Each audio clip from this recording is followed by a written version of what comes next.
তো এটা অক্টোবরের না সেপ্টেম্বরে 10 তারিখে করা হয়েছিল। তো বল কি এক্সপিরিয়েন্স রইলো? খুব ভালো এক্সপিরিয়েন্স। আমার ইচ্ছে করছিল না আমার এটাকে তোলার, জাস্ট এই নখটা আর আমার নিজের নখটা ভেঙে গেছে ভিতর থেকে, এগুলোর কোনো অসুবিধা নেই। আমার এই হাত এই দুটো এরকম না, এগুলো যে একদমই খাওয়া যায় না, এটা খাওয়া যায়, পরিষ্কার করলে কিন্তু সাদা হয়ে যায়। আমি পরিষ্কার করেছি তা না, একদমই এরকম কেয়ারলেস ভাবে আমি রেখে দিয়েছিলাম ঠিক আছে আমি নেক্সট করাবো, বাট এই নখটা জাস্ট ভেঙে যাওয়া আমাকে বলতে হচ্ছে।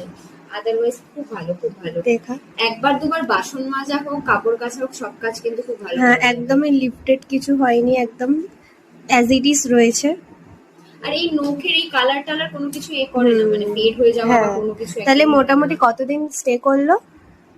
1 মাস। আজকে হচ্ছে শুধু 1 মাস 4 দিন। আর এটা এখন আমি যদি রেখে দিই এটা স্টে করবে, কিন্তু ওর একটু প্রবলেমের জন্য এটা রিমুভ করিয়ে নেবে। এই হাতের এই নখটা একটা আঙুলের জন্য আমাকে পুরোটাই করতে হবে।